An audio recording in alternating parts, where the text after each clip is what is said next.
नागपुर से लगभग 59 किलोमीटर दूर मौदा के पास दो लड़कों ने कुही नाला के किनारे नोटों से भरा एक बैग फेंका। उसी दिन दोपहर मौदा पुलिस स्टेशन में कुछ लोग परेशान हालत में उसी बैग के बारे में बात कर रहे थे।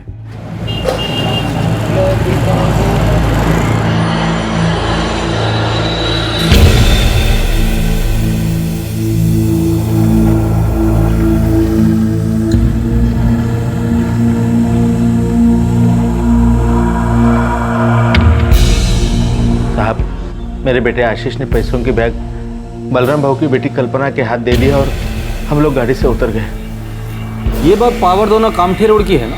हाँ साहब, हम लोग कामठी रजिस्ट्रेशन ऑफिस में जा रहे थे प्रवीण के गाड़ी में। और वो 3 लोग थे? हाँ साहब, वो मोटरसाइकिल पे आए थे।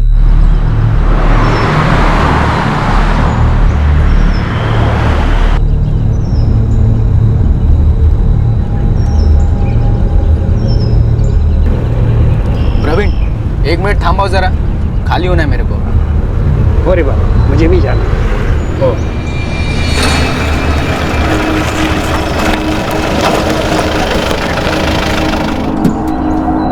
कल्पना दी बैग पकड़।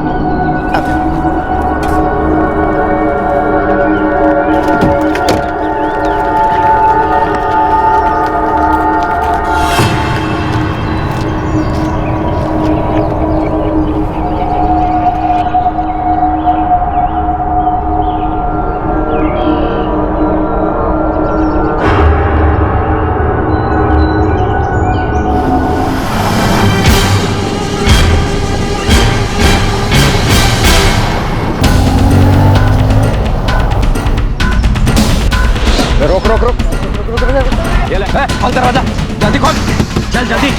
बोला ना दरवाजा खोल, दरवाजा खोल, बैग खोल जल्दी। चल खोल, खोल दरवाजा।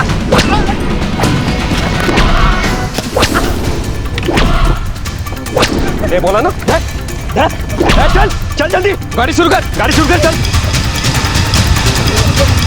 जल्दी।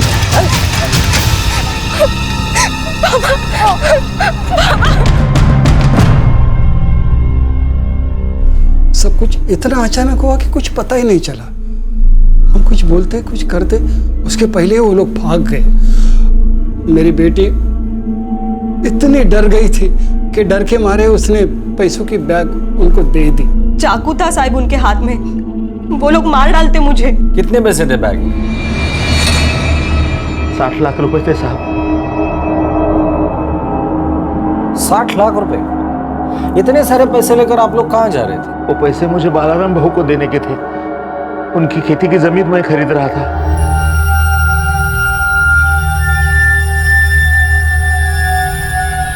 पावर दोना के नजदीक मेरी 5 एकड़ जमीन है, वो दामोदर भाऊ खरीदने वाले थे।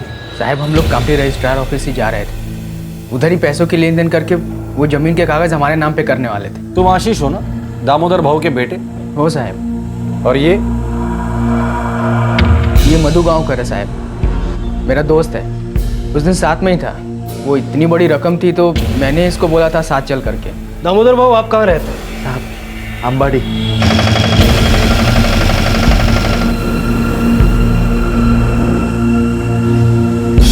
और बालाराम भाऊ पावर दवना के रहने वाले हैं।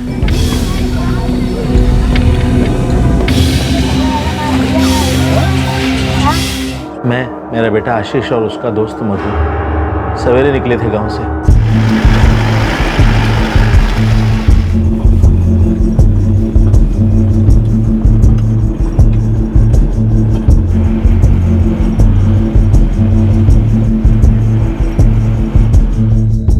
ये प्रवीण की गाड़ी भाड़े पे ली थी साहब। 9:15 बजे हमने बालाराम भाऊ और उनकी बेटी कल्पना को पावर दवना में उनके घर से साथ लिया।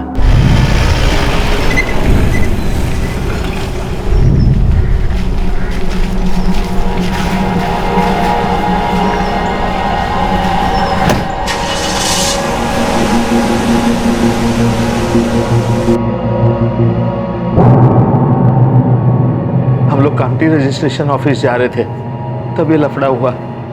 ये जमीन खरीदने के लिए मैंने 3 खेत बेच दिए साहब। अंबाटी और नेरला के। मैं तो पूरा कंगाल हो गया साहब। आप लोग 60 लाख रुपया लेकर कामठी रजिस्ट्रेशन ऑफिस जा रहे थे, ये बात किस किस को पता थी?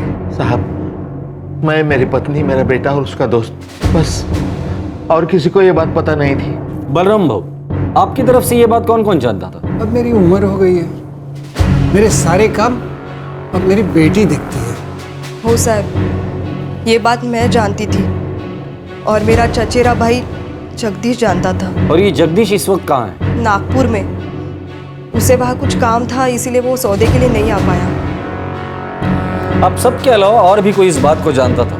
जिस तरह से लुटेरे आए और बैग लूट कर चले गए, ये अचानक हुआ हमला लगता नहीं है।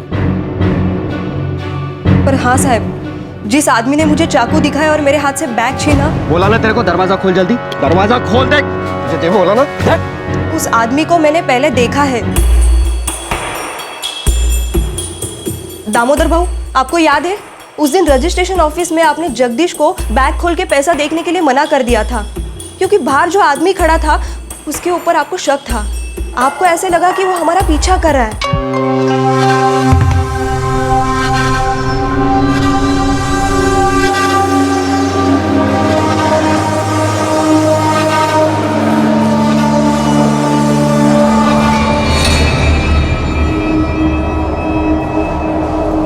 दामोदर भाऊ, दस्तखत करने से पहले मैं एक बार रुपए की बैग देख लेना चाहता हूँ। जगदीश बेटा, ये जगह ठीक नहीं है पैसे देखने के लिए। क्यों? बहुत लोगों की नज़र होती है यहाँ पर, और मुझे डर है कि किसी की नज़र इस सौदे पर है।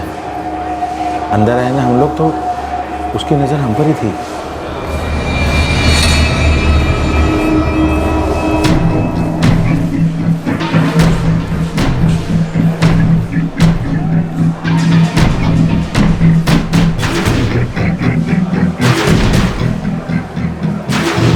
वो जो कान में बाली पहना है ना, वो उसकी नजर है हम पर।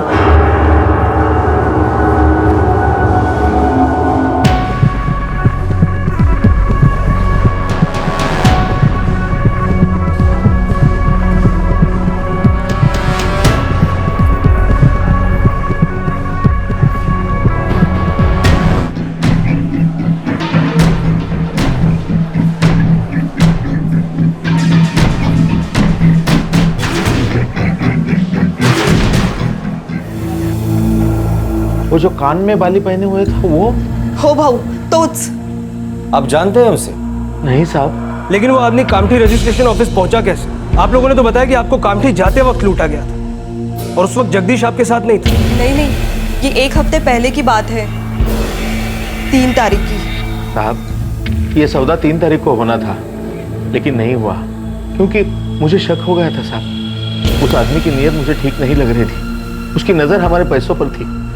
न जाने कब से वो हमारा पीछा कर रहा था, और जब हम पर हमला हो गया ना, तब मेरा ध्यान नहीं गया साहब उस पर। साहब, वो कल्पना ताई से बैग छीनने के चक्कर में था, इसके लिए वो हम लोग के पास आया ही नहीं।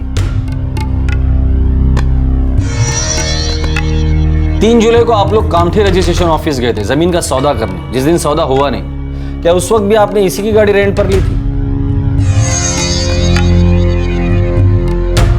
नहीं साहब, उस दिन हम लोग दूसरी गाड़ी से गए थे, और बलाराम काका, कल्पना ताई और जगदीश भाऊ दूसरी गाड़ी से आए थे। 11 जुलाई 2013 को जमीन के सौदे के लिए गई 2 पार्टीज पर हमला हुआ और उनके पास से 60 लाख रुपए लूट लिए गए। लेकिन ऐसा लग रहा था कि लूट की साजिश पहले ही की गई थी, क्योंकि इससे पहले 3 जुलाई 2013 को भी यह सौदा होना था और लूट के डर की वजह से नहीं हुआ था। क्या यह एक सोची समझी साजिश थी? क्या इस लूट के पीछे दोनों पार्टीज में से किसी एक का हाथ था? कुलकर्णी, ये लूट अचानक हुई है ऐसा लगता नहीं है मुझे। सर, मेरे को तो पक्का साजिश की बू आ रही है। ये 2 पार्टी में से कोई तो एक झूठ बोल रहा है। सर, एक बात मुझे बहुत अजीब लगी। बलराम भाऊ का भतीजा जगदीश मापुसकर 3 तारीख को वो पैसे देखने की जिद कर रहा था, और जिस दिन सौदा हुआ उस दिन वो आया ही नहीं। साहब, लूट की खबर मिली और मैं झट से वापस आ गया। जगदीश, इस लूट में तेरे साथ कौन कौन शामिल था? जल्दी बोल दे। साहब, ये क्या पूछ रहे हो आप? और मैं तो आज यहाँ था ही नहीं, मुझे क्या मालूम? ये तो सबको मालूम है। फिर एक बात बता, लूट के 60 लाख रुपए कहाँ छिपा के रखे? साहब, मैं आज सवेरे काम से नागपुर गया था, आप चाहे तो फोन करके पूछ लो। तूने पूरा प्लान बनाया और खुद सटक लिया नागपुर, ताकि तेरा नाम कहीं ना आए। वो लुटेरे पहले भी आए थे, लेकिन दामोदर भाव ने उनको देख लिया था। 3 जुलाई को लूट नहीं पाए तो ये प्लान बनाया ताकि जिस दिन लूट हो तुम वहां पर रहो ही नहीं और तुम पर कोई शक ना करे। इतने सारे लोगों में सिर्फ एक पे हमला नहीं हुआ और वो है कल्पना, जिससे बैग छीनी गई। क्या वो भी इस प्लान में शामिल है? कौन सा प्लान है?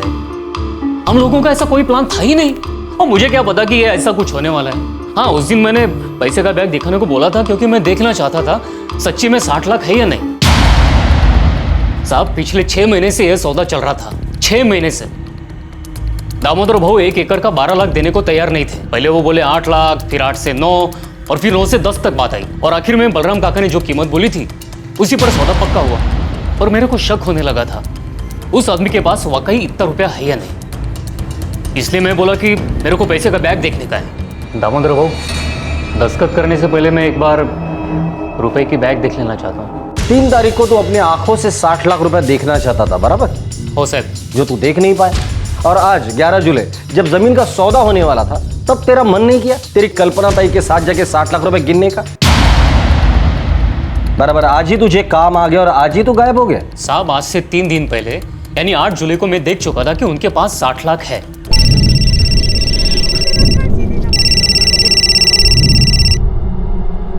हाँ दामोदर भाऊ, बोला। जगदीश, अरे 11 तारखेचा दिवस खूप चांगला आहे।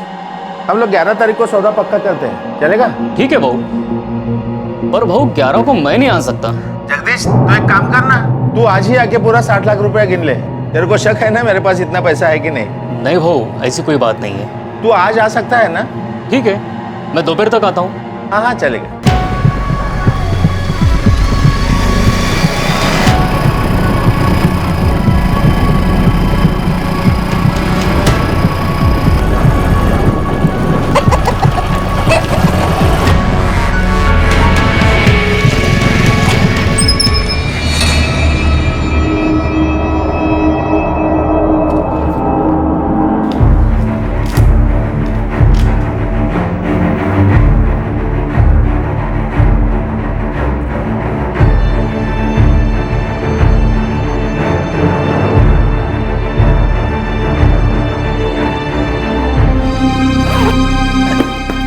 ठीक है, खातरी हो गई?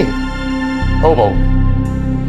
भाऊ, अब गलत मत समझो। क्या है, बलराम काका की उम्र हो गई है, उनका कोई बेटा तो है नहीं, इसलिए सोचा एक बार पक्का कर लूं। बराबर है, अपनों का इतना ख्याल तो रखना पड़ता है। लो, चाय पियो।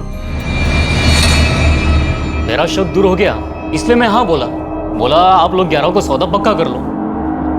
और 11 को तो मैं जाने वाला था नहीं, इसलिए आशीष और दामोदर भाऊ को बोला कि आप लोग जाते जाते बलराम काका और कल्पना ताई को साथ ले ले और वहीं से कामटी चले जाए।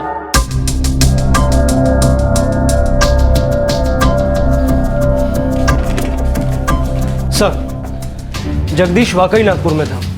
वो जिस ऑफिस में गया था वहां से कंफर्म हुआ है, और उसका वहां जाना पहले से तय था। मतलब उसने कोई प्लानिंग नहीं की थी। कोई लोकल गैंग या कोई हिस्ट्री शीटर शामिल है? सर, खबरियों को काम पे लगा दिया है। अब तक तो नहीं लगता कि किसी लोकल गैंग का इसमें हाथ हो।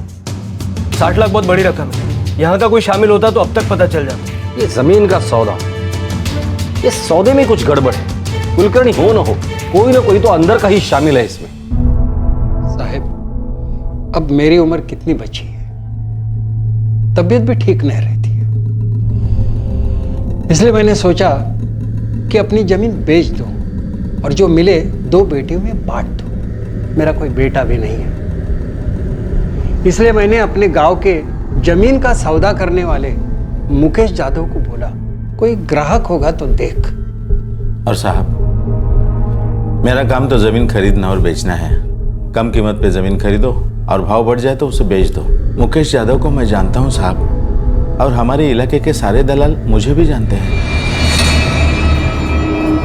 वो 5 एकड़ की जमीन है और पावर दो ना आपके खेत को लग के। अच्छा, लेकिन भाव क्या बोलता है वो? अब बेचने वाला तो महंगा बोलेगा और खरीदने वाला सस्ता। ये तो चलता ही है। आप मीटिंग फिक्स कर लो, बात हो जाएगी। मुकेश यादव दलाल है, पर सौदे की दोनों तारीख को वो आप लोगों के साथ नहीं था, ना ही 3 जुलाई को ना ही 11 जुलाई को।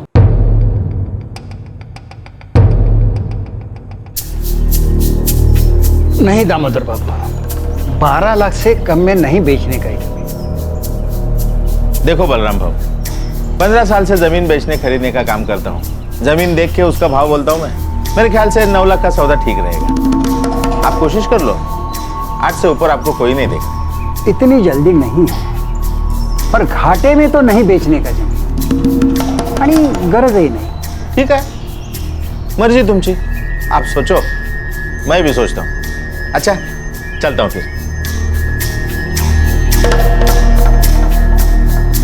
बलराम भाऊ, हम अगर मुकेश भाऊ को इस सौदे से दूर रखते हैं तो उसमें तुम्हारा भी फायदा है और मेरा भी फायदा है। देखो, 1 महीना हो गया, जमीन की सौदेबाजी हो, उसके बारे में बातचीत हो, हम लोग ही तो कर रहे हैं, तो फिर दलाली किसी को काय को देने का, है ना?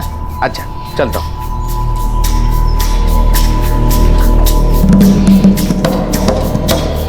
तो आप लोगों ने दलाल को बीच में से निकाल दिया? जी साहब। और मार्च से लेकर जुलाई तक सिर्फ कीमत पर बातें चलती रही? नहीं साहब, वैसे अप्रैल में ही मैंने बलराम भाऊ की 12 लाख की ऑफर को हाँ कर दी थी। अब मेरा काम तो ज़मीन की सौदेबाजी का है, इसलिए रजिस्ट्रार ऑफिस में मेरा आना जाना होता है साहब, इसलिए मैंने वहाँ से सब कागज वगैरह ठीक करवा लिया। अब सौदेबाजी से पहले तो ये सब ज़रूरी है ना साहब। और वो दलाल मुकेश यादव, उसको तो आप लोगों ने दूध में से मक्खी की तरह बाहर निकाल फेंक दिया। उसे तो गुस्सा आया होगा।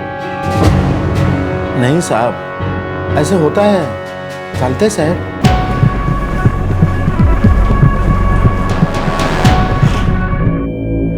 अब दोनों पार्टी मिलके दलाल को बीच से हटा दे तो हम लोग क्या कर सकते हैं साहब? मुकेश यादव, बदला लेने का ख्याल नहीं आया तुम्हें? गुस्सा तो आता है साहब, पर धंधे में नुकसान कौन चाहता है? दोनों पार्टी अटके बैठी थी, एक 9-10 पर, दूसरा 12 लाख पर। मैंने सोचा ये सौदा होने का ही नहीं है, टाइम बर्बाद होगा सिर्फ। पर सौदा हुआ, और अगर तुम उसमें शामिल होते तो अच्छा खासा कमीशन मिलता, वो भी दोनों पार्टी से। साहब, आप बोलना क्या चाह रहे हो? ये लूट मैंने करवाया? अगर तुमने नहीं करवाया तो फिर किसने करवाया? साहब, मैं फैमिली वाला हूँ, बरसों से दलाल हूँ साहब। अब फैमिली को खतरे में डालकर सौदा थोड़ी करूंगा। बरसों से जमीन के धंधे में हो, तुमको तो सब पता रहता होगा कब और कौन सा सौदा होने वाला है। साहब, रजिस्टर ऑफिस में रोज कितने सौदे होते हैं, अब मैं उन पे ध्यान रखूंगा या अपने धंधे पर? 60 लाख मुकेश यादव, 60 लाख। अच्छे इंसान का ईमान डगमगा जाता है, और तुम्हारे तो पेट पे लात मारी थी दामोदर भाऊ ने। साहब, एक बात बोलूं, कोर्ट दोनों पार्टी में से किसी एक में, एक बोलती है रुपया देखने का है और दूसरा बोलता है बार लूट का खतरा है। उस दिन कुछ नहीं होता, अगली बार लूट होती है। साहब, इतनी बरस इतनी जमीन बेची, ऐसा पहली बार देखा साहब। आप मेरा खबर कोर्ट डालो, आपको कुछ नहीं मिलेगा। मैं इस सौदे में आया बलराम भाऊ की वजह से और दामोदर भाऊ से बात बढ़ाई। अब उन दोनों का लगा कि मेरे को बीच में नहीं रखने का। अब मेरे को क्या मालूम अब क्या होगा। इस सौदे में जरूर कुछ गड़बड़ थी। बेचने वाले या खरीदने वाले में से किसी एक के मन में लालच आ गया था। पुलिस को अब तक ऐसी कड़ियां नहीं मिल पाई थी जिन्हें जोड़कर कोई कहानी बन सके और यह पता चल सके कि आखिरकार ये लूट करवाई किसने थी, कौन था वो शातिर खिलाड़ी। उसी शाम लुटेरों में से 2 ने डकैती की जगह से कुछ ही दूर पर लूट का बैग फेंक दिया।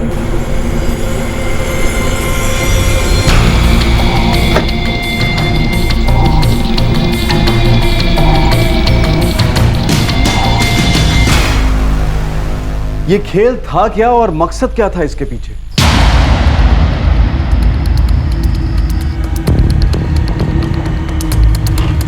सर, किसी के भी कॉल रिकॉर्ड से ऐसा नहीं लगता कि इनमें से कोई भी इसमें शामिल है।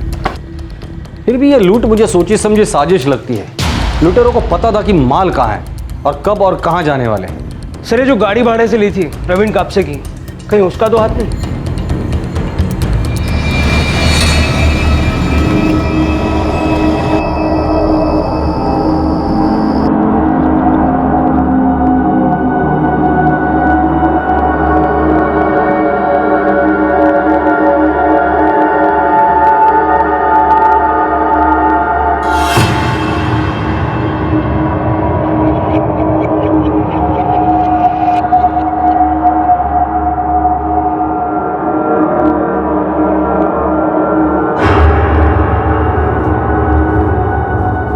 मैं क्या करती, बैग देना पड़ा मुझे। अरे कोई गलती नहीं थी, चाकू हाथ में देख के तो कोई भी यही करता। पर पुलिस को तो मुझ पे ही शक है ना, क्योंकि उन लोगों ने मुझ पे हमला नहीं किया है ना। और उसका ये मतलब तो नहीं कि तू भी इस लूट में शामिल है।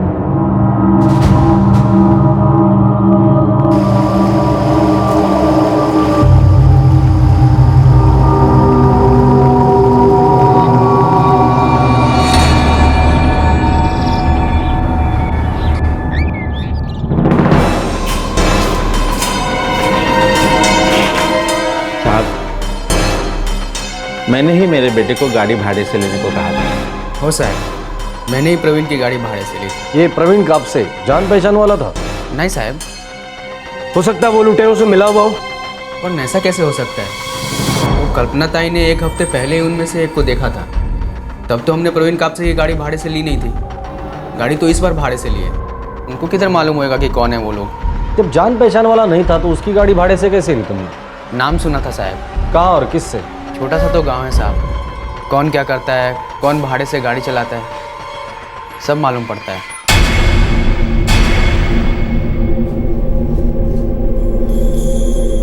साहब वो टवेरा मेरी खुद की है, कर्जे पे ली है। पिछले 2 सालों से चला रहा हूँ। इस लूट में तेरे साथ और कौन कौन था? साहब देख प्रवीण, हमें पता चल चुका है कि इस लूट में तेरा भी हाथ है। अब भलाई इसी में कि सब सच सच बोल दे, वरना सच उगलवाना हमें अच्छी तरह से आता है, समझे? साहब मैं गाड़ी का मालक चालक हूँ, किराए पे गाड़ी चलाता हूँ। एक टाइम का 2000 रुपया मिल जाता है। इस टाइम बोला था चुप रहने का 3000 मिलेगा। अब ये भी बता दे, ये चुप बैठने के 3000 रुपये कौन देने वाला था तुझे? राजेश बापट।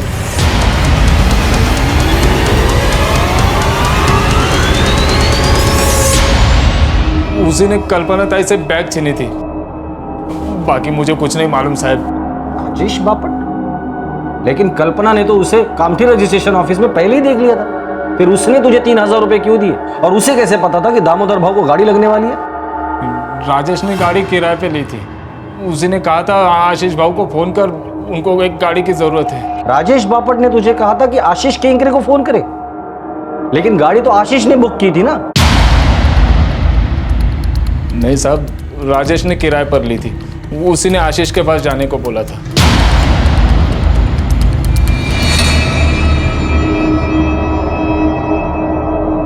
आशीष, ये प्रवीण कापसे की गाड़ी तुमने भाड़े पर ली थी? हो साहब। ठीक से याद करो। हो साहब, गाड़ी भाड़े से मैंने ही ली थी। साले, अब याद आया कुछ? हाँ? याद आया कुछ? नहीं साहब, वो गाड़ी मैंने भाड़े से नहीं ली थी। बाप के पैसे चुराने की साजिश करता है तू? हाँ? ये राजेश बापट कौन है और कहां रहता है?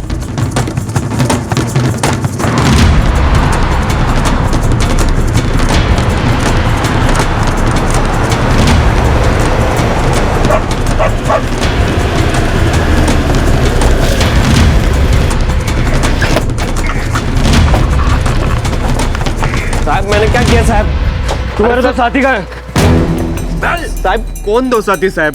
मेरे को कुछ नहीं पता साहब। साहब मिलिंद काशीकर और संदीप मांजरेकर साहब।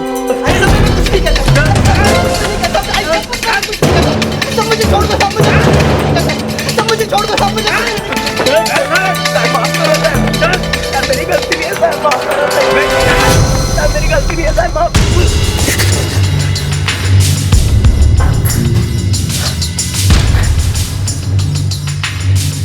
तुम में से सबसे पहले मुंह कौन खोलेगा? बोलो। मी सांगतो ना साहब, मैं सब कुछ बताऊंगा साहब आपको। फटाफट बोलो। देखिए साहब, मेरे को आशीष से ये मधु ने मिलवाया साहब। वो आशीष का दोस्त है साहब, और मेरा भी। उसने बोला कि कुछ लूटने का है। अबे पण लूटने का क्या है ये तो बोलो। एक बैग। माल कितना मिलेगा? 5000। काम मुश्किल है? नहीं रे, एकदम आसान है। सुन, 3 जुलाई को मैं और आशीष के बाबा के साथ कामठी रजिस्टर ऑफिस जाने वाले हैं। उधर उसके बाबा को पावरतोना के बलराम के साथ ज़मीन का सौदा करने का है। उधर बलराम, उसके बेटी कल्पना और शायद उनका रिश्तेदार जगदीश भी होगा वहीं। बलराम का भतीजा है वो। जैसे वो लोग पैसे का बैग ले बाहर लाए, बैग छीनने का और भाग जाने का वहाँ से। अबे हाँ, पर उस कामठी के ऑफिस में गर्दी कितना होता है? हाँ तो बाहर आने दे उनको। हो सकता है वो लोग गाड़ी में आएंगे, उनको लूटने का और पैसों का बैग वापस करके देने का। ठीक है? उस बैग में माल कितना होगा? वो मैं नहीं बता सकता। तो बैग उठा और भाग। और सुन, हरे रंग का बैग होगा और बैग लाके मेरे को और आशीष को देने का। ठीक है? ये अकेले आदमी का काम नहीं है, मुझे और आदमी लगेंगे। तो ले किसी को लाने का है तो? इनके अलग से 5-5 हज़ार रुपये लगेंगे। दिया। और फिर तू संदीप और मिलिंद को साथ लेकर आ गया। और साहब, हम सबको 5,000 रुपए मिलने वाला था साहब।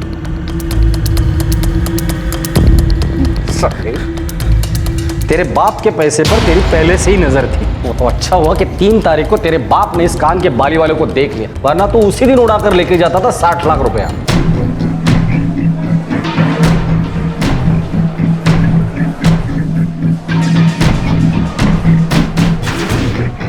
एक बात बता, लूटना ही था तो सीधा बाप को ही लूट लेते। क्या फर्क पड़ता था कि पैसे दामोदर से लूटे या बलराम से? और उसके लिए 11 तारीख तक रुकने की क्या जरूरत थी? 3 तारीख को ही बाप को लुटवा देता।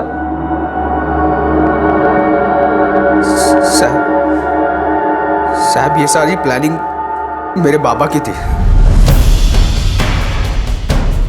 पैसे लूटने का आइडिया भी बाबा का ही था।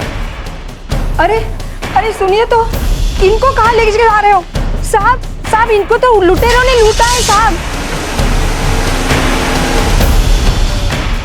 साहब ये सब झूठ है साहब। मैंने कहीं लूट उठ की साजिश नहीं करवाई है साहब। अगर मैं करवाता तो पैसा मेरे पास वापस चला था। अब घर ढूंढ लो साहब, एक पैसा नहीं मिलेगा। ये सब झूठ है साहब, सब झूठ है।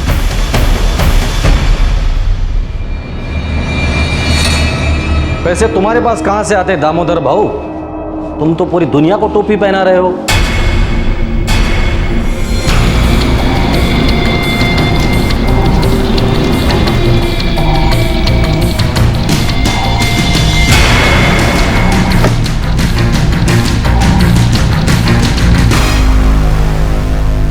दामोदर और उसके बेटे आशीष ने ना सिर्फ लूट की प्लानिंग की, बल्कि एक अजीब सा आइडिया इस्तेमाल किया। उन्हें कोई फर्क नहीं पड़ता था कि लूट का रुपया उन तक आए या ना आए। रुपया बलराम महापुष्कर की बेटी के हाथों से छीना गया था, मतलब जिम्मेदार बलराम था। इसलिए दामोदर किसी भी बहाने से उससे जमीन छीन लेता, बिना कुछ दिए भी। क्या यह सब दामोदर ने करवाया? हो काका, ये सब खेल उनका ही था और बेटा भी मिला हुआ था। और वो 60 लाख रुपए की बैग बाद में लुटेरों ने नाले के पास डाल दी। पर क्यों?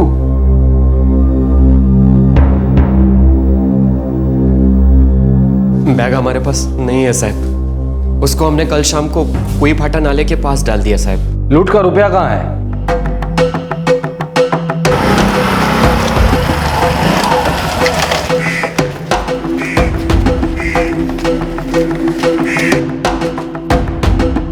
हमको हमारे काम का रोकड़ा कभी मिलेगा? मधु ने बोला है कि पहले वो लोग पुलिस में शिकायत करेंगे। वो हमें शाम को फोन करेगा। राजेश, मेरे को लगता है इस बैग में बहुत माल है। हाँ, वजनदार है। देख तो नहीं कितना है।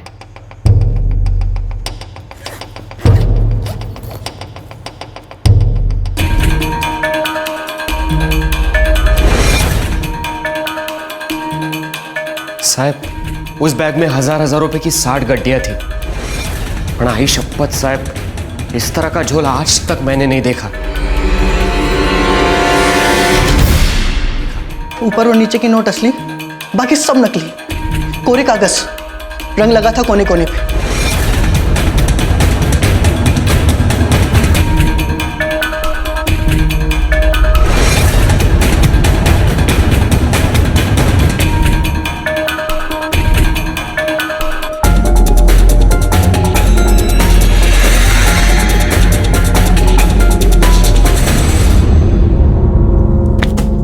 ये दामोदर भाऊ और ये आशीष साला सबको उल्लू बना रहे हैं। अगर हमको भी चूना लगा दिया तो? साला ये दामोदर भाऊ और आशीष की तो इस गड्ढे के ऊपर और नीचे के नोट तो असली है। अपना अपना हिस्सा हल्का करो। ये बैग यही कहीं फेंक देंगे। अबे नकली नोट का लफड़ा है, अपन इस फंसेंगे। चल।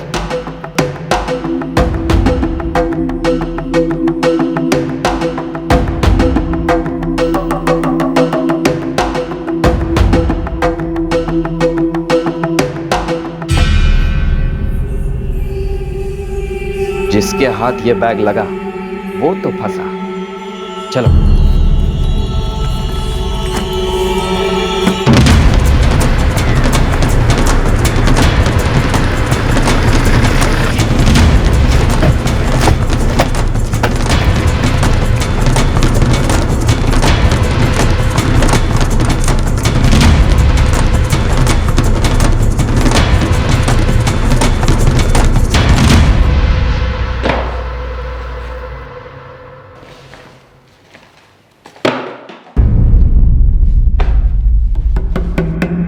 वाह, काय डोकं है। तो ये प्लानिंग थी तुम्हारी। तुम्हारे पास 60 लाख रुपए थे ही नहीं ना?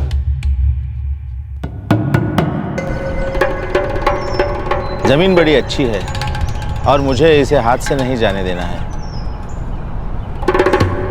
सोने के भाव बिकेगी बाद में। पर बाबा 60 लाख रुपए किधर से आएंगे? तू अगर मेरी मदद करेगा ना तो एक काम हो सकता है। हमें कुछ देना नहीं पड़ेगा और ये जमीन हमारी हो जाएगी। पर बालाराम काका बिना पैसे दिए जमीन देंगे क्या? तू चिंता मत कर उसकी। बालाराम भाऊ को मैं अच्छी तरह से जानता हूँ। उनके जमीन के कागजात मैंने ठीक करवाए हैं ना। बड़ा नेक दिल इंसान है, एकदम सीधा साधा, और भरोसे के मामले में तो आंख पे पट्टी बांधने वाला है वो। पर ऐसा कैसा बाबा, बिना कुछ दिए जमीन देंगे क्या? तू कुछ ऐसे लोगों को ढूंढ जो रास्ते में बैग लूट ले।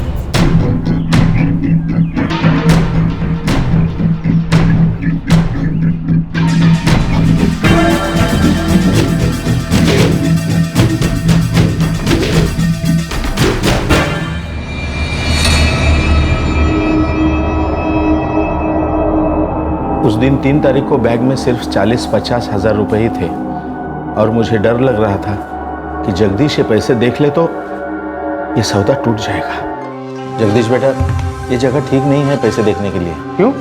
अंदर आए ना हम लोग तो उसकी नजर हम पर ही थी। दामोदर भाऊ, तुमने प्लान तो ऐसा बनाया था कि रुपए अगर लूट भी जाए तो बलराम और उसके परिवार के हाथों से, पर बीच में जगदीश ने टांग अड़ा दी और तुम्हें तुम्हारा प्लान बदलना पड़ा। राजेश और उसके साथी जो तुम्हारे भाड़े के टट्टू थे, तुमने ऐसा दिखाया कि ये कुछ गुंडे हैं जो तुम्हारा पीछा कर रहे हैं और तुमने उन्हें देख लिया है। वो जो कान में बाली पहना है ना, वो उसकी नजर है। सब कुछ वैसे ही चल रहा था जैसे तुमने सोचा था। सिर्फ एक बात उल्टी पड़ गई। जगदीश ने रुपए देखने की मांग की। एक बात बताओ, जो 60 लाख रुपए तुमने जगदीश को दिखाए थे, उसका इंतजाम कहां से किया? वो तो सिर्फ दिखाने के वास्ते मैंने दोस्तों और रिश्तेदारों से इकट्ठा किए थे साहब। अच्छा, और उससे तुम्हें नकली नोटों की गड्डियों का आइडिया आ गया। आशीष, 11 तारीख नक्की हो गई है। जगदीश नागपुर गया हुआ है, वो नहीं आएगा। तो एक काम कर, एक गाड़ी भाड़े पे उठा। हम लोग जाते जाते रास्ते में बलराम भाऊ और उनकी बेटी कल्पना को लेते हैं। हो बाबा, कामठी रजिस्ट्रेशन ऑफिस पहुंचने से पहले रास्ते में ही लूट करवाते हैं। हाँ, ये ठीक रहेगा। बैग पूरा भरते हैं। 1000 के 60 बंडल होने चाहिए। हो सकता है कल्पना बीच में टांग अड़ा दे। बैग वजनदार होगा ना तो कुछ समझ में नहीं आएगा। इससे पहले कि कल्पना ताई बैग खोल के देखे, ये लोग पैसे लेके उड़ जाने चाहिए। लेकिन उस वक्त बैग उनके हाथ में होना चाहिए, हमारे नहीं। सारा दोष उन पर जाना चाहिए। हमने उनको पैसा दे दिया, लेकिन उनके हाथों में से कौन उड़ा ले गया पता नहीं चलना चाहिए, वरना ये जमीन हमारी नहीं हो सकेगी। बाबा, मेरे पास एक आइडिया है।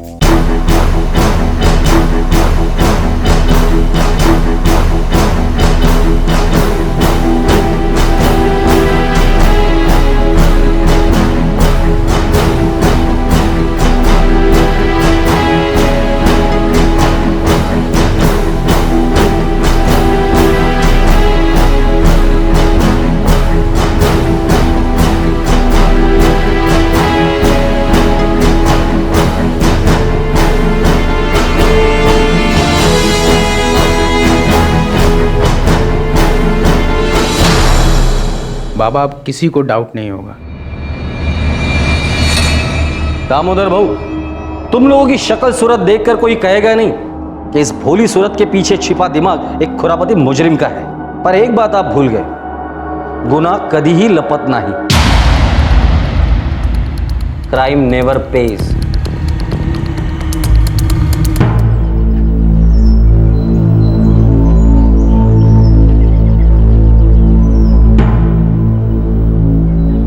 बाबा, चहा थंड होतोय।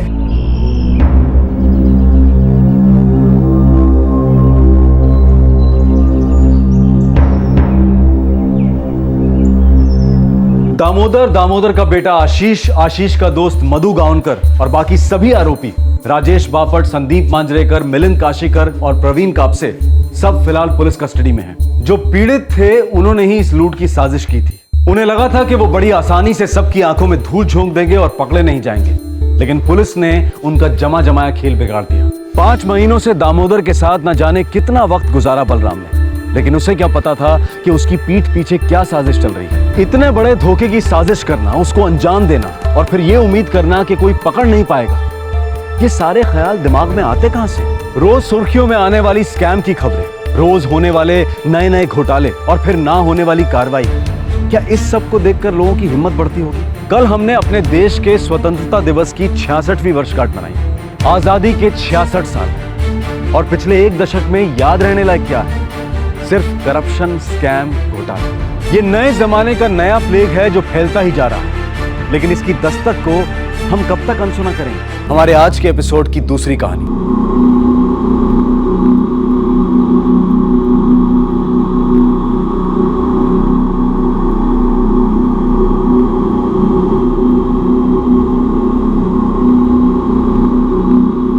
अब तक शिनाख्त नहीं हुई, नाम तक नहीं? नहीं सर, अब तक कुछ पता नहीं चला।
क्या वीरेंद्र, तू फिर लेट हो गया? 8:15 बज रहे हैं। माफ करना, थोड़ा बस मिलने में टाइम लग गया। तेरी रोज रोज का यही ड्रामा है। तेरी वजह से मुझे 1 घंटे ज़्यादा काम करना पड़ता है यहाँ पर। आगे से मैं तेरे से लूँगा अपना ओवर टाइम, समझा? कल से एकदम बिल्कुल टाइम पे आऊँगा। चल एंट्री चेक कर लो।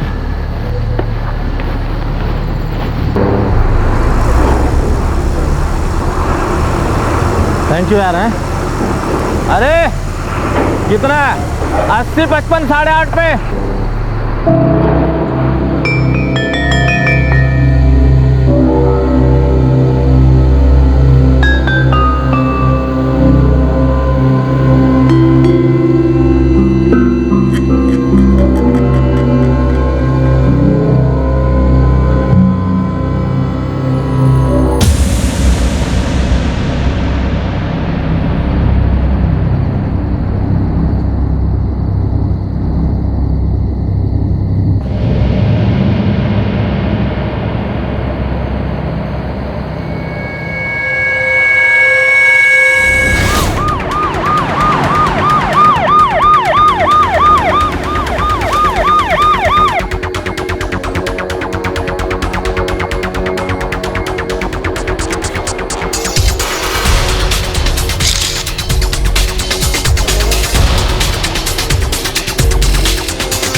आइडेंटिफिकेशन के लिए बॉडी के पास कुछ भी नहीं मिला। साहब मैं यार्ड नंबर 23 का सिक्योरिटी गार्ड हूँ।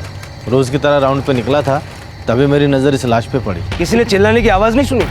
साहब रात को बहुत कम लोग रहते हैं काम पर, आवन जावन कम ही रहता है लोगों का। अरे लेकिन कोई यार्ड के अंदर आया, इस आदमी को मारा, तो ये मरने वाला चिल्लाया नहीं होगा, चीखा नहीं होगा? मुझे नहीं पता साहब, मैं तो रोज़ लेट आता हूँ ड्यूटी पे। आज भी 8:15 बजे आया था, तब से तो कुछ नहीं सुना। कौन है? कौन ये? यहाँ का वर्कर है? साहब अगर ये वर्कर होगा तो गेट पर इसके आने का एंट्री होगा साहब। देसाई बॉडी पोस्टमार्टमला पाठवून दे। सर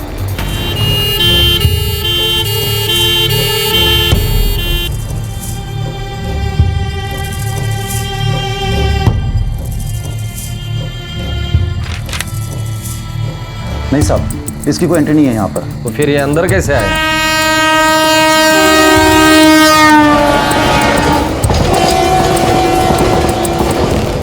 कभी कभी लोग इधर से भी आते हैं और ये हमारी मालगाड़ी की रेल है साहब, जो आगे जाकर के वेस्टर्न और सेंट्रल रेलवे की ब्रॉडगेज में मिल जाती है।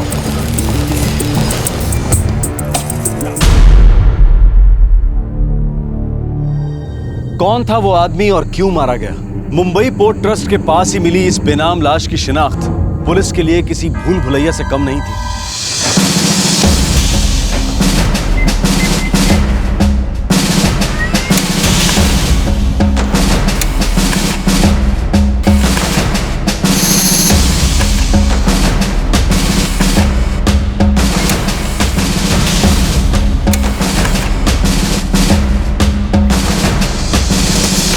सर, मुंबई और आसपास के सारे पुलिस स्टेशन से पता किया, ऐसी कोई मिसिंग कंप्लेंट नहीं है और ना ही इस आदमी के बारे में कोई जानकारी। डेड बॉडी के पास भी हमें कुछ नहीं मिला, ना सेल फोन ना आईडी कार्ड, जिससे ये पता चल सके कि इस आदमी का नाम क्या है, रहता कहाँ है, सिवाय सिनेमा के 2 टिकटों के।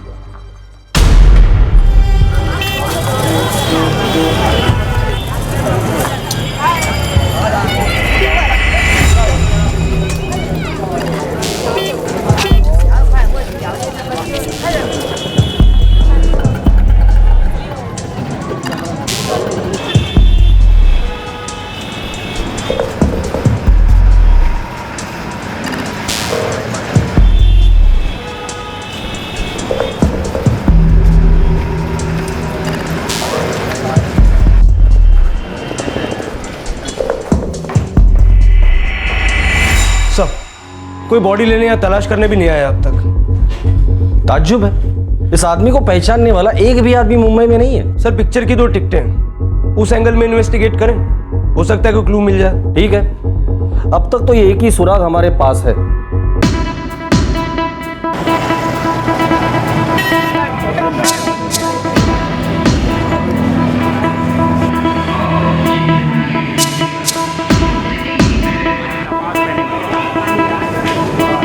सब बहुत ही छोटा सा थिएटर है ये हमारा, 30 रुपए का टिकट है आज के ज़माने में भी। यहाँ पे सीसीटीवी कैमरा कहाँ से लगाएंगे साहब? ये फोटो ध्यान से देखो, 4 जुलाई को ये आदमी यहाँ पिक्चर देखने आया था। देख के बताओ, पहचानते हो इसे? नहीं साहब, पता नहीं कौन है, रोज बहुत सारे लोग आते हैं यहाँ पे साहब। पर साहब एक बात है, शायद आपका किसी काम आ जाए। बोलो।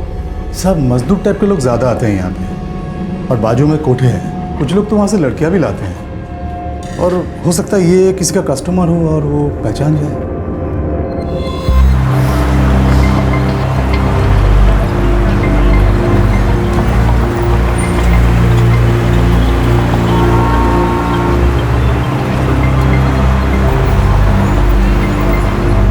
बहुत सारे कोठे और उनमें काम करती न जाने कितनी औरतें। इनमें से कोई शायद उस आदमी को जानता। ये तो घास के ढेर में से सुई ढूंढ निकालने से भी ज्यादा मुश्किल था।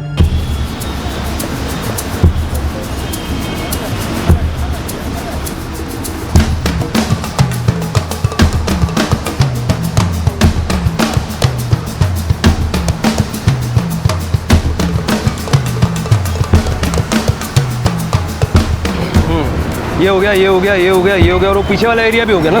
हाँ सर, पर अभी भी 4 एरिया बाकी है। चलो वो भी देख लेते हैं, शायद कुछ मिल जाए।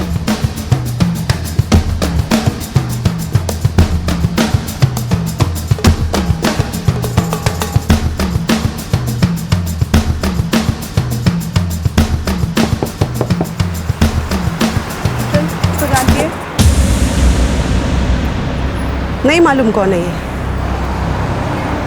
नहीं जानती मैं।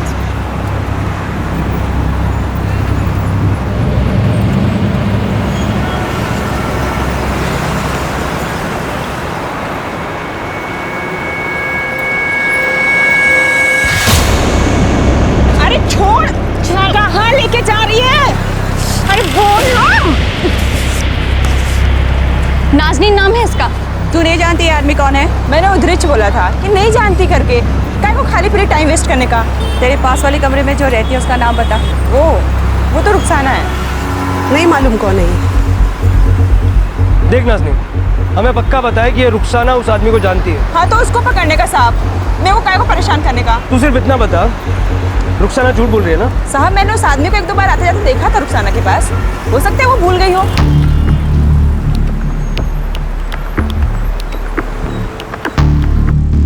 तू जानती है इसको रुखसाना? नहीं, नहीं जानती। हमें पता है तुम झूठ बोल रही हो। एक बार बोला ना साहब, नहीं जानती मतलब नहीं जानती। अभी भी झूठ बोल रही हो। मैं सच्ची बोल रही है साहब। हमें सिर्फ ये पता करना है कि ये आदमी है कौन। साहब, धंधे से सर उठाने का टाइम नहीं मिलता। अब क्या मैं हर आने जाने वाले का फोटो खींच के मोबाइल में रखेगी? अरे नहीं पड़ने का इस लफड़े में मेरे को साहब। तेरे पास आया था? हर आदमी का चेहरा देखेंगे ना तो जीना मुश्किल हो जाएगा। हम हाथों का रोकड़ा देखते हैं, आदमी का चेहरा नहीं। देख रुखसाना, मैं जानता हूं तू लफड़े में नहीं पड़ना चाहती, पर ये लफड़ा नहीं है, एक्सीडेंट का केस है। एक्सीडेंट में मरा ये। अब इसकी फैमिली होगी, उनको इन्फॉर्म करना होगा। बेचारे की बीवी बच्चे होंगे। फिर बता दे, क्या जानती है इसके बारे में? साहब, ये कौन है ये तो मैं नहीं जानती, पर हाँ आया था ये मेरे पास 2-3 बार, यही कोई 1 आध महीने पहले।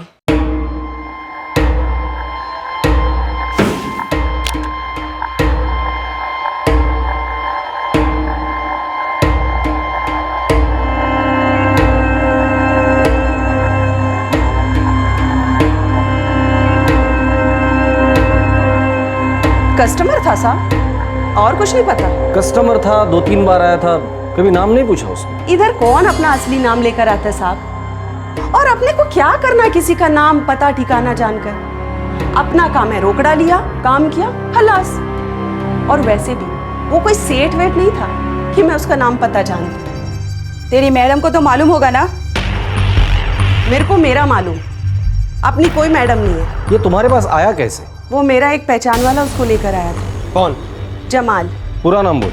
अशरफ जमाल साहब, वो मेरा पुराना कस्टमर है, वही उसको लेकर आया था मेरे पास। ये अशरफ जमाल मिलेगा कहाँ? वो तो नहीं पता साहब, वो कोई कंस्ट्रक्शन साइट पे दिहाड़ी मजदूरी का काम करता है। किधर? इधर ही वडाला में कहीं।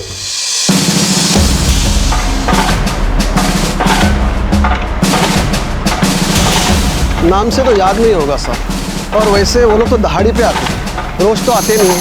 आप कॉन्ट्रैक्टर लोगों से पूछ लो, शायद उनको पता होगा। अशरफ जमाल? नहीं साहब, मैं किसी अशरफ जमाल के बारे में नहीं जानता।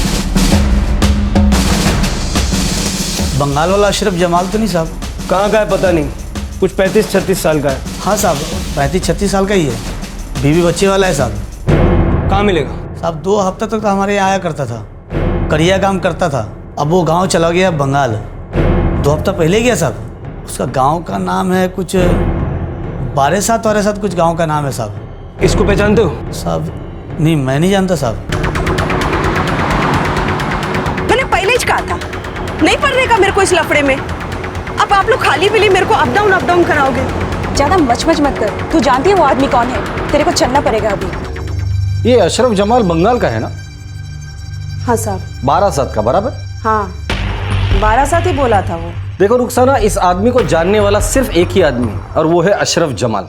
अब हम में से कोई नहीं जानता कि अशरफ जमाल है कौन और दिखता कैसे है। तुम्हें हमारे साथ चलना होगा उसे पहचानने के लिए। और कितने दिन धंधा बंद रखेगी साहब? मेरे को लफड़े में मत फंसाओ। हाँ रुखसाना, इस आदमी की लाश अस्पताल में लावारिस पड़ी है, हमें इस आदमी का नाम तक पता नहीं, और इंसानियत के नाते हमारा फर्ज बनता है कि इसके घर वालों को हम खबर कर दें। अक्खी मुंबई में मैं ही बची थी इंसानियत का फर्ज निभाने के लिए।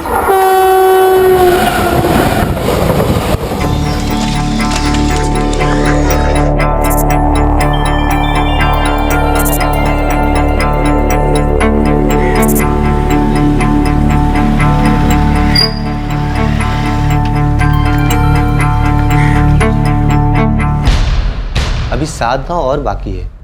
और 12 जिला है साहब, बहुत सारा गांव है जिला में, और यदि अशरफ जमाल इधर का है तो मिल ही जाएगा। ठीक है, इस काम के लिए अगर ज़्यादा लोगों की ज़रूरत है तो ले लो, लेकिन ये अशरफ जमाल मुझे किसी भी हालत में चाहिए। ठीक है साहब।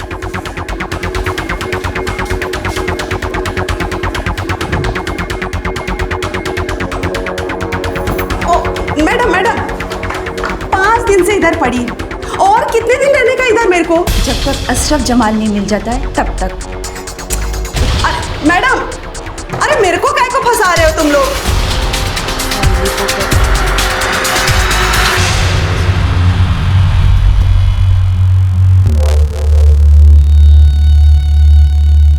उस बेनाम आदमी का खून हुए 2 हफ्ते गुजर चुके थे, लेकिन पुलिस को अब तक उसका नाम भी पता नहीं चला था। लगभग 10 दिन तक पश्चिम बंगाल में रहने के बाद पुलिस को इस केस का पहला सुराग मिला। अशरफ जमाल के बारे में जानकारी मिली, जो शायद मरने वाले को जानता था। हेलो, हाँ साहब, मिल गया अशरफ। कहाँ है वो? इधर ही चांदपुर में देसी दारू के अड्डा में पड़ा है। पीके टूने है साहब।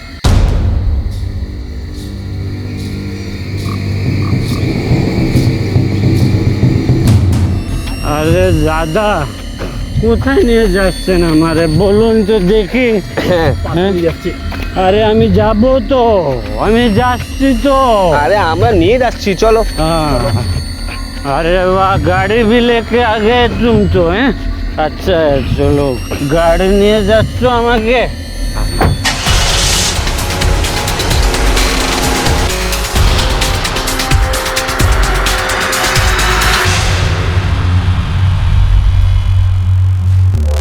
यही है अशरफ जमाल? हाँ साहब, यही है।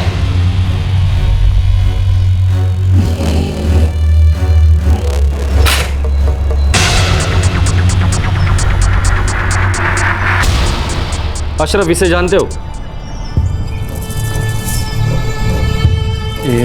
ये तो हुसैन है साहब। इसको क्या हो गया? ये हुसैन का पूरा नाम क्या है? नहीं मालूम साहब, ये तो हुसैन ही बताया था अपना नाम। मैं तो उसको हुसैन करके बुलाता था साहब। देख अशरफ, हुसैन का मर्डर हो चुका है और हम लोग इसके परिवार वालों को ढूंढ रहे हैं ताकि इसकी बॉडी उनके हवाले कर सकें और इसके खूनियों को भी पकड़ने आए। साहब, मैं इसके परिवार के बारे में कुछ नहीं जानता साहब। वो 2-3 हफ्ता इसके साथ काम किया था, वो कंस्ट्रक्शन के साइट पे साहब। इसके अलावा कुछ नहीं पता साहब।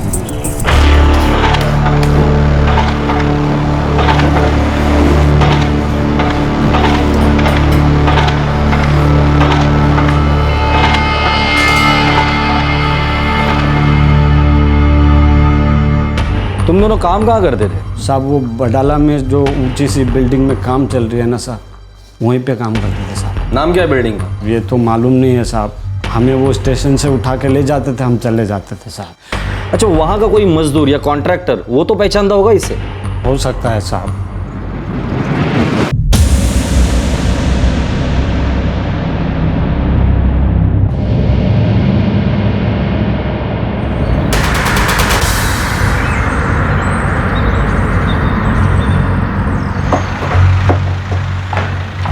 हाँ साहब, ये हुसैन है। इस हुसैन का पूरा नाम क्या है?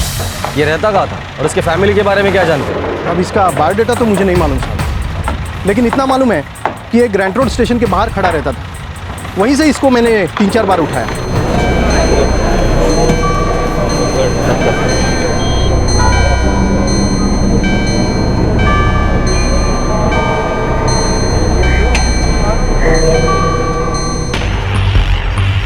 हुसैन का मर्डर हो चुका है, हम लोग इसके घर वालों को ढूंढ रहे हैं। इस हुसैन के बारे में क्या क्या जानते हो तुम? ज़्यादा कुछ मालूम नहीं सर, लेकिन एक नंबर का बेवड़ा था। झगड़ा करने के लिए हमेशा तैयार रहता, बात बात पर उसकी खोपड़ी सटकती थी। इससे काम करवाना बहुत मुश्किल था साहब। कारीगर की कमी ना होती तो मैं इसको कभी काम पर नहीं रखता। मूल जी, ऐसी कोई भी बात बता सकते हो जिससे हमें ये पता चले कि हुसैन है कहाँ, इसका दोस्त कौन है, दुश्मन कौन है? ऐसी कोई भी बात बताओ जिससे हमें ये पता चले कि ये हुसैन का मर्डर हुआ क्यों है। एक दिहाड़ी मजदूर है मनोज, वो इसको जानता था। आप उससे पूछताछ करो। ये मनोज है कौन? वो रोजंदारी पे मजदूरी करता है। हुसैन के साथ मैंने कई बार इसको काम पे रखा है। और ये मनोज मिलेगा कहाँ? ये आप कांति से पूछो, वो एक लेबर कॉन्ट्रैक्टर है।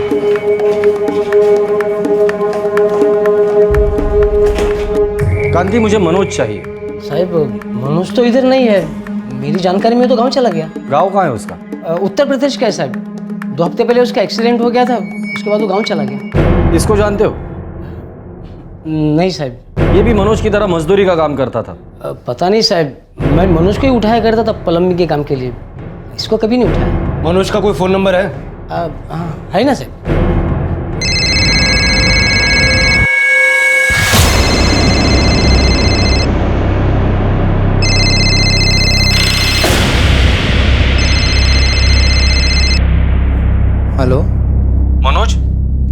बोल रहा हूँ। आप कौन?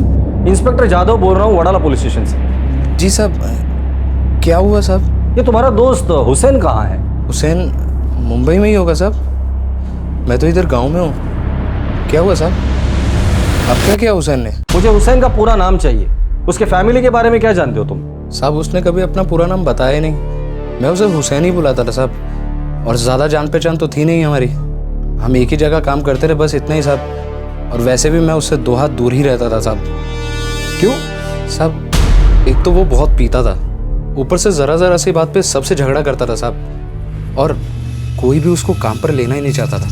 मजदूर कम हो, मजबूरी हो, तभी उसको बुलाते थे साहब। मनोज, तुम्हारे दोस्त हुसैन का खून हो चुका है। क्या?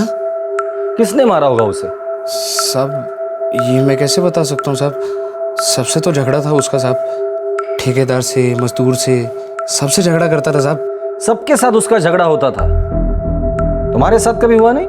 सब मेरा भी होता था, पर हम लोग साथ में मजदूरी ढूंढते थे, इसलिए वो मेरे साथ ठीक ही रहता था साहब। सोच के बता, कौन हो सकता है इसके पीछे? पता नहीं साहब। ठीक है, कांति तुम जा सकते हो। देसाई, पता करो मनोज उस रात कहाँ गया था, उसके हर मूवमेंट को ट्रैक करो। हो सकता है इस मर्डर में वो भी शामिल हो और फिर एक्सीडेंट का बहाना बनाकर गांव भाग गया हो। सर 1 मिनट, मनोज का फोन। हाँ मनोज बोलो। साहब एक बात बतानी थी। बोलो। हुसैन का पंगा हुआ था मंटू के साथ, उसी ने मुझे बताया था साहब।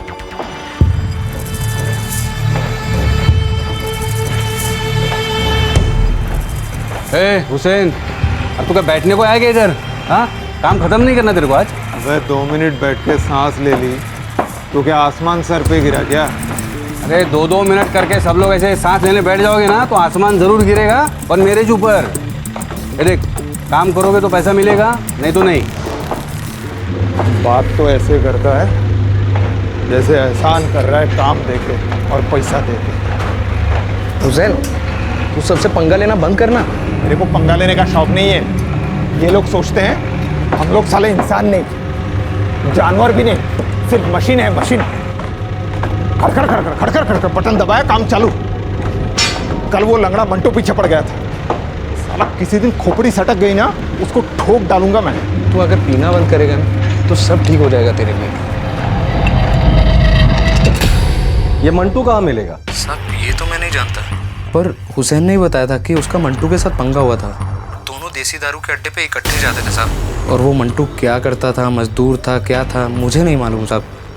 मैं सिर्फ हुसैन के मुंह से नाम सुना था उसका। देसी बार का नाम पता है तुझे? उधर वडाला में ही है साहब, रोशनी नाम है बार का, और हुसैन ज़्यादातर उधर ही जाता था साहब। तो इस मंटू के बारे में और क्या जानता है, और हम लोग पहचानेंगे कैसे उसे? मैं उसे नहीं जानता साहब, पर हाँ हुसैन उसे लंगड़ा बोलता था साहब, मंटू लंगड़ा। ठीक है,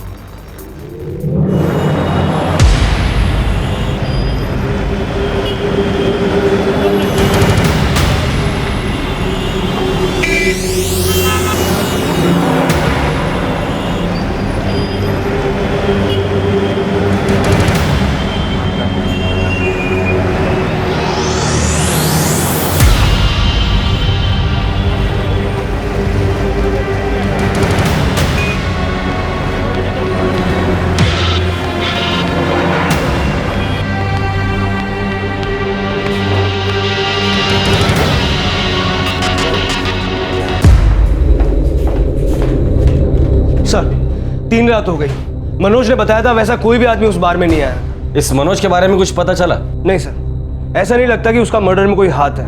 वो जिस साइड पे काम करता है वहां से मैंने कंफर्म किया, उसका वाकई में एक्सीडेंट हुआ था। हुसैन की लाश अभी भी मॉर्ग में वैसी ही पड़ी हुई है।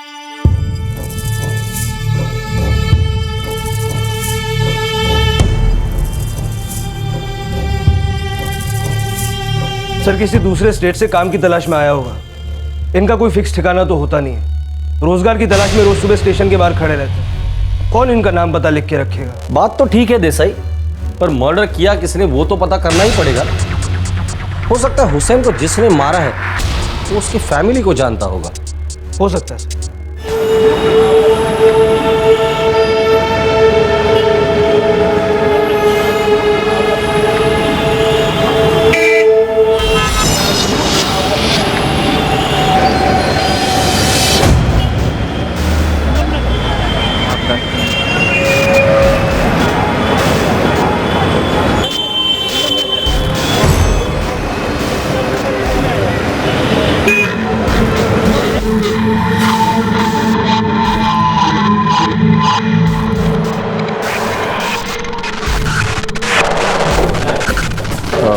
वो आदमी कौन है? कौन? जो लंगड़ा के चलता है, आखिरी टेबल पर बैठा है। अरे वो मंटू है। मंटू?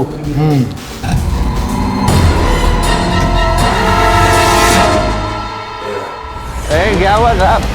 अरे साहब, साहब बोलोगे तो देखो साहब, अरे साहब क्या कीजिए साहब?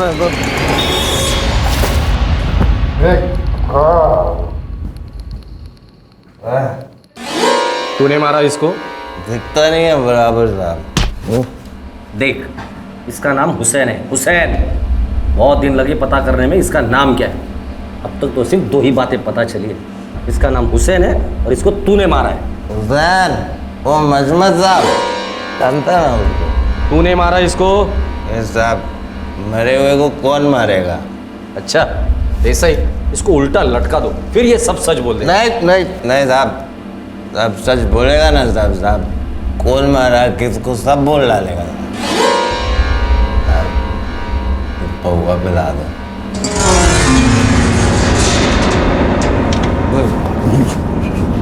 चल अब बता दे, किसने मारा हुसैन को?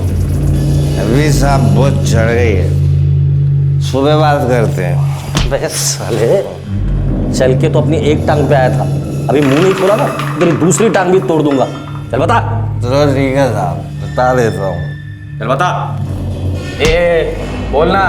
हुसैन को मैंने मारा था, साथ में मेरे दो दोस्त थे, बबलू, चंदर। बहुत अकड़ थी साहब हुसैन में, 2 कौड़ी का मजदूर, मैं कॉन्ट्रैक्टर। फिर भी साला सबके सामने गाली देता था मेरे को साहब। हाँ तो क्या पूरा नहीं करेगा काम? बार बार कान मत खा, काम बोला है हो जाएगा। तू मच करेगा ना तो नहीं होगा। नहीं, मेरे को अभी पूरा काम चाहिए। चलो चल, अभी तो मैं नहीं करता, तू उखाड़ ले जो उखाड़ना। ए हुसैन, कॉन्ट्रैक्टर मैं, तू नहीं समझा क्या? चल। भाई तू सिर्फ ठेकेदार है, मेरा बाप तो नहीं ना जिसकी मैं सुनूं।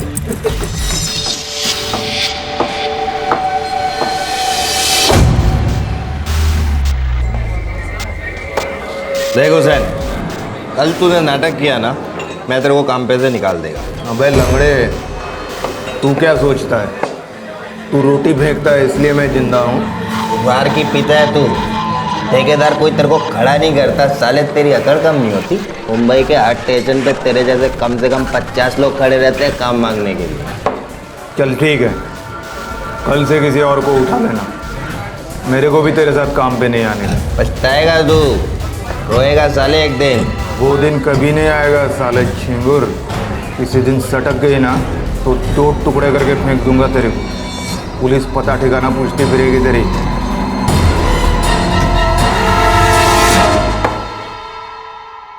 बस साहब, खोपड़ी दारू का पत्ती बन गए मेरे से ऐसे बात की, तभी सोच लिया साहब इसका तो ठीक करने का ही है। अब बोला चंदर और बबलू को, साले का ऐसा सेटिंग करने का है, काम मांगना भूल गया।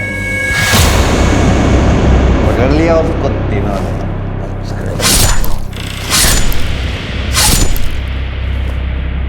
पहले का स्टोरी खत्म। अभी मैं सो जाऊं साहब, नींद आ रही है।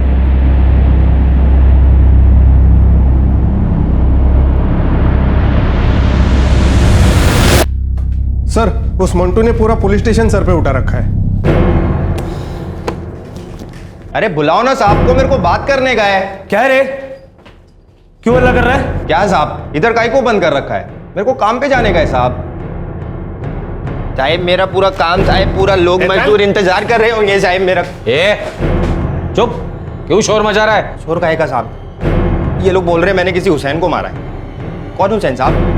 मैंने नहीं मारा किसी को, फंसा रहे मेरे को ये लोग। जास्त शानपणा करो नको साहब। अब मैं ठेकेदार हूँ साहब, मर्डर वर्डर काम ही नहीं मेरा। रात को टाइट होकर पूरी स्टोरी बोल चुका है तू। क्या क्या बोला मैं? सब में क्यों मारेगा किसी हुसैन को साहब? साहब मेरे को देरी हो रही है साहब, मेरे को साइट पे जाने का है साहब। साइट पे जाने तुझे देरी हो रही है? अब तेरी उतर गई है, अब तू सब सच बोलेगा।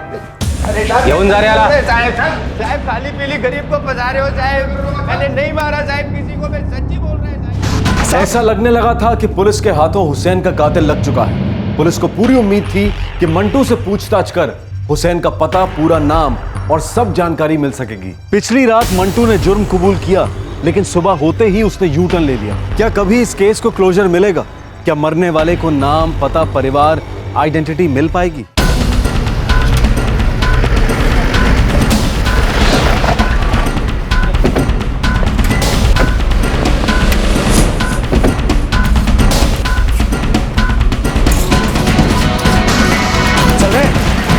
क्या हुआ साहब? साहब मैंने क्या किया साहब? साहब मुझे क्यों लेके जा रहे साहब? चंदर का है? पता नहीं साहब, बहुत दिन से उसको देखा नहीं। चला। कैसे मारा हुसैन को? साहब मैंने किसी को नहीं मारा। हमें पता है कि तुमने, चंदर ने और मंटू ने मिलके हुसैन को मारा है। मंटू अब हमारी हिरासत में, उसने सब कुछ सच सच बता दिया है, पर आज उसने अपना बयान बदल दिया। अब वो ये कहता है कि तूने और चंदर ने मिलके हुसैन को मारा है। उसका तो कोई हाथ ही नहीं है उसमें। सब बताया उसने, कैसे तूने और चंदर ने हुसैन को मुंबई पोर्ट्रस के यहाँ मारा। साहब वो लंगड़ा बेवड़ा झूठ बोला है साहब, वो भी साथ था हमारे। देखा, मतलब मर्डर में वो तुम लोगों के साथ था और फंसा रहा है तुम दोनों को। बबलू सच सच बता दे, कैसे मारा हुसैन को? साहब मंटू बोला हम दोनों को कि हुसैन बहुत बचपच करता है। हमने भी देखा था साहब, बहुत अकड़ता था वो। तो मंटू बोला कि उसको सबक सिखाने का है। हमको कोई लफड़ा नहीं चाहिए था साहब, सब उसको ही मांगता था। फिर तूने क्यों मारा हुसैन को? साहब वो हम अरे मंटू, आज तो तू मेरे को पिला रहा है। मेरी तो खोपड़ी सटकती है ना मेरे को देखते ही। अभी अपन ने सोच लिया है, झगड़ा डंडा सब खा। बोल तू क्या बोलता है? सोच के बोल। धार मार के आता है फिर। हाँ?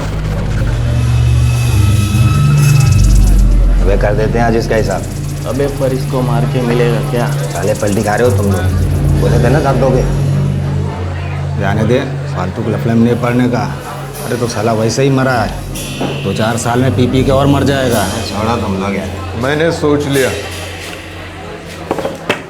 आज से सब झगड़ा खत्म। इसलिए आज मैं तेरे को पिलाया। तू भी क्या याद करेगा साले?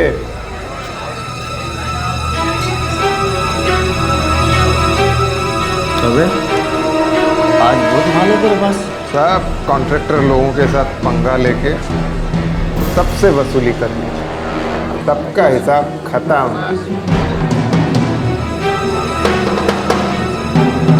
हुसैन चल एक काम करते हैं, उधर बीपीटी गोदी के पास चलते हैं, मस्त ऐश करते हैं।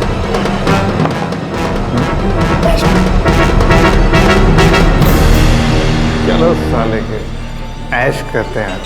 हमने सोचा था हुसैन का पैसा मार लेंगे और मंटू जो चाहता है वो भी कर देंगे। मंटू भी खुश, अपन भी खुश।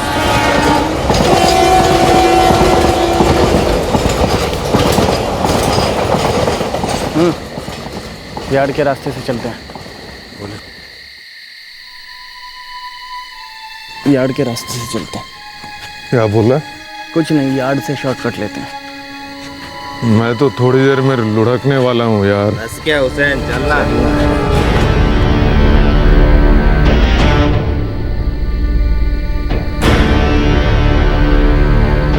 वो पावस्कर है ना, पावस्कर, वो मेरे को टशन देता है।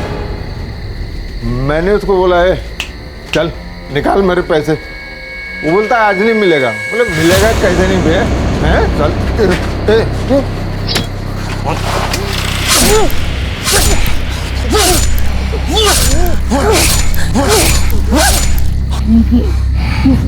ये चंदर कहाँ है? नहीं पता साहब, हम तीनों ने सब माल आधा आधा किया। उसके अगले दिन से मैंने चंदर को कभी नहीं देखा। ये हुसैन का घर कहाँ है और उसके घर वाले कहाँ हैं? वो नहीं मालूम साहब। हम लोग साइड पर मिलते थे या फिर बार में। कौन किधर रहता है क्या मालूम साहब।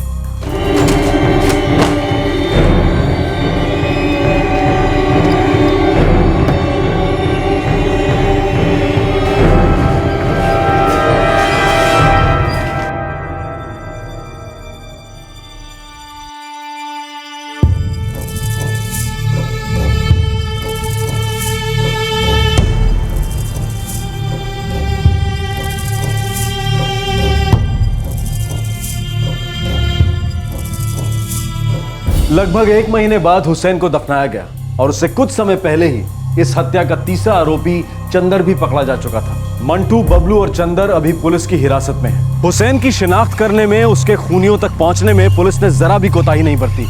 सारी कड़ियां जोड़ ली गई और कातिल आखिर पकड़े गए। एक कड़ी अब तक या फिर न जाने कब तक अनसुलझी रहने वाली थी। हुसैन का पूरा नाम क्या था, कहां से आया था वो और कहां है उसका परिवार?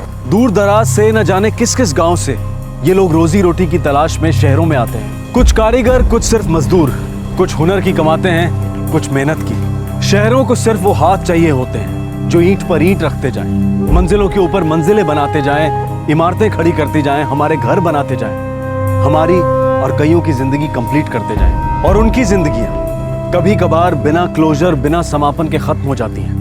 आपसे फिर मुलाकात होगी क्राइम पेट्रोल दस्तक में एक और नए केस के साथ। इस तरह के और भी एपिसोड देखने के लिए हमारे चैनल को सब्सक्राइब करें और बेल आइकन दबाना ना भूलें।